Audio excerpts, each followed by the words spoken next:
Kailan lamang ay sinagawa ang kauna-unahang Lupax Cup Golf Tournament for a Cause. Naglalayo nito na matulungan ang dalawang paralan dito sa bayan ng Mlang, North Cotabato, kung saan ang ilang paralan dito walang sariling silid-aklatan. Personal ko pong binisita para ibigay ang tulong na pinagsikapang maipon ng bawat individual na lumahok sa ating binuong tournament.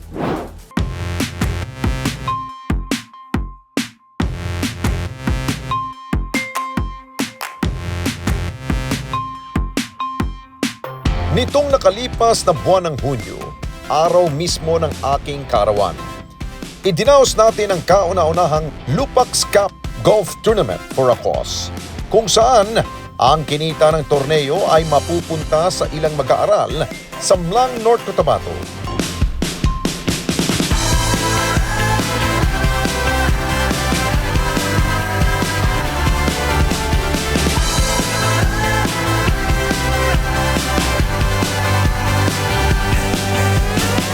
To all my fellow golfers and to all supporters, especially the sponsors, makakarating po to sa ating po mga beneficiaries sa Mlang, Cotabato.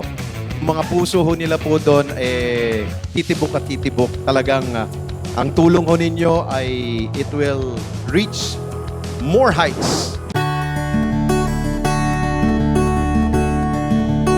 At ngayon, makikilala na natin ang dalawang paralan na magiging benepisyaryo ng ating torneo. Ang Dungguan Elementary School at New Esperanza Elementary School mula sa bayan ng Mlang sa lalawigan ng North Cotabato.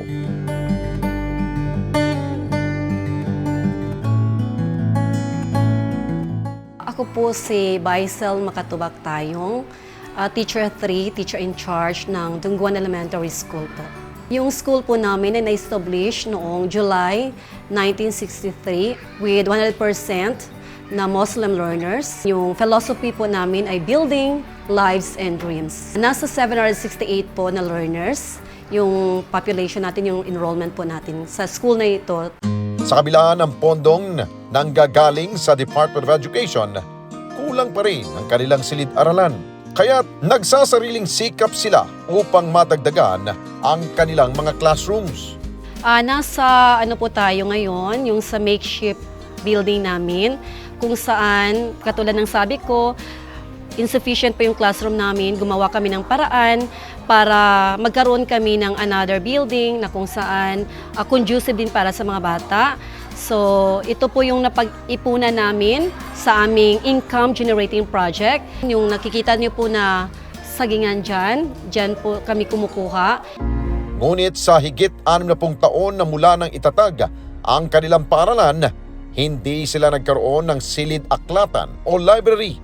Wala po talaga, sir. Kaya nga po yun talaga ang una kong hiningi or sinuggest na kung pwede bigyan kami ng project po na school library. Insufficient po talaga yung mga learning resources katulad ng television, kasi gumagamit po kami ng television sa teaching learning process, at saka yung laptops po, lalo na pala ngayong classroom, at saka chairs and tables.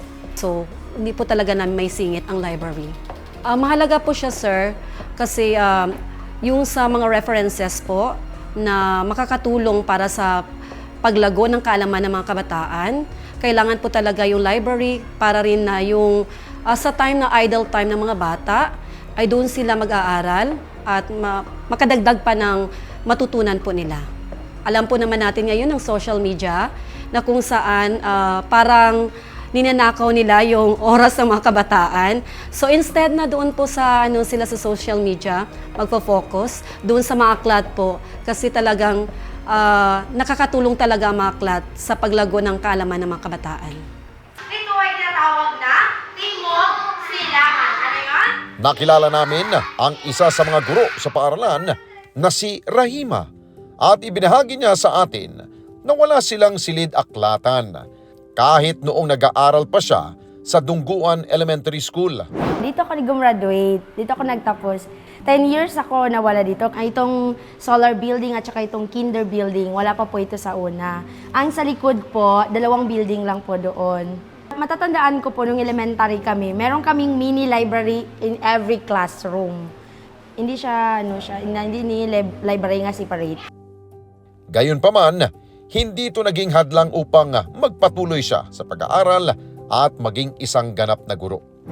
Parang yung isang dream come true. Kasi dati gustong-gusto ko na maging teacher nung elementary pa ako. Pinangarap ko talaga maging teacher at pinangarap ko makabalik dito. Ang teacher kasi kapag nagaturo yan siya, talagang siya, parang ang tingin ko sa teacher noon, ang gagaling. Kasi alam nila lahat ng sinasabi without the books. Sabi ko nga, always ko nga sinasabi na, kasi mahirap, galing kami sa, alam mo na, mahirap na pamilya. Mahirap maging mahirap, ngunit mas mahirap ang taong walang pangarap. Kaya mangarap po tayo. No matter how, yan siya, big, gaano kalaki ang pangarap mo, kailangan mo mangarap at abutin. Wala pa kasing internet sa panahon namin. So, ang ko talaga, kumbaga, source ko talaga is library, books, yung maghanap ka sa kailangan yun talaga Kasi meron tayong mga kailangan natin na tayo ang makaunawa. Napaka-importante po magkaroon ng isang building ng library, yung isang paralan. Kasi po sir, sa nakikita nyo, yung four corner ng classroom is enough for lang siya, ng bata. Kasi kapag nasa library ka kasi sir, dun ka source of yun siya dun ka magawa ng mga assignments mo. Para din yun siya mga walang internet, dun ka makabasa, makita mo dun yung mga hinanap mo. Source, kumbaga yan siya. At tulad ni Teacher Regina, pangarap din ni Junaila na maging isang guro o kaya naman ay nurse para makatulong sa kanya mga kababayan. Matutulungan ko pong magkaroon ng kaisipan ang mga bata, ganun. At matutulungan ko silang sumulat ng kanilang pangalan. Ang gusto ko pong matapos ay magiging nurse para po matulungan ko ang taong may sakit. Ang library po ay mahalagang kailangan ng kagaya naming mga mag-aaral dito.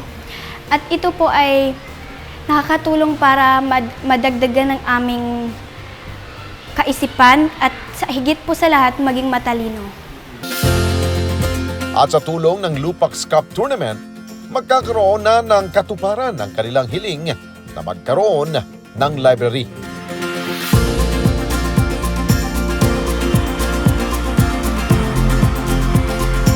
At sa aming pagdating, ramdam ko ang init ng pagtanggap ng mga estudyante, guro at magulang sa paaralan.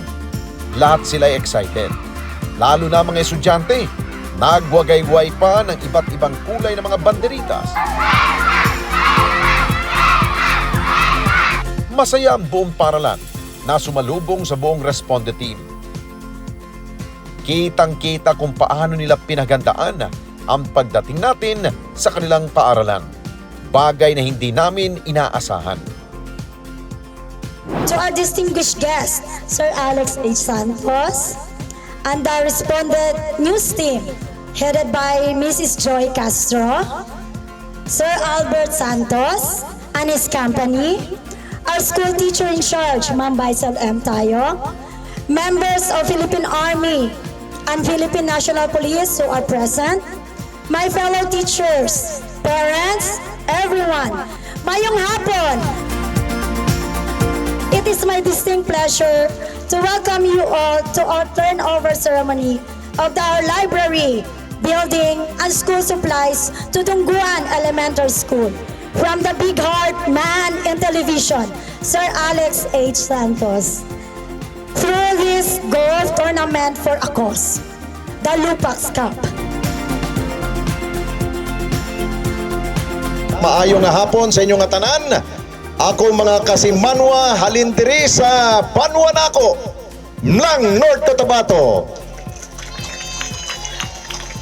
Well, I was here during my younger years pa while my parents decided to live here for good.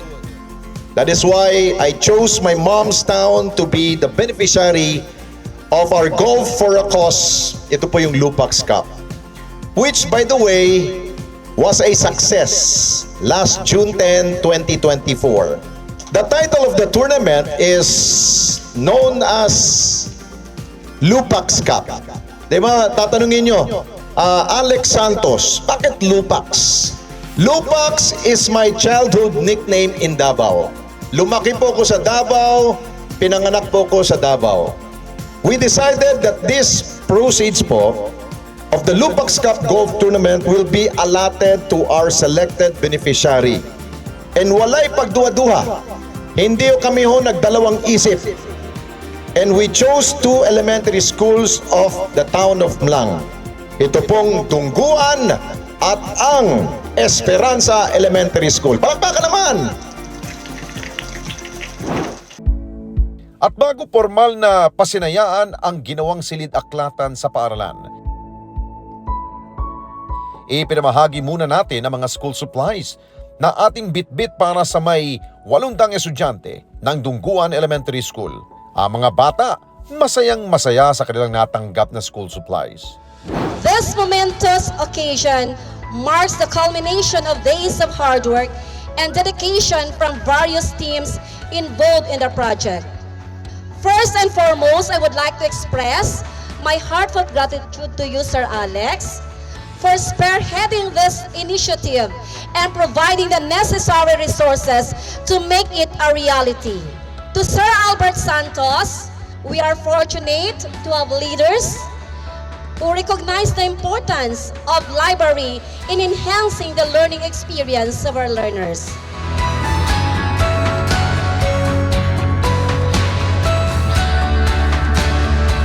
Hindi pa tapos ang ating mga pagresponde sa Mlang, North Cotabato.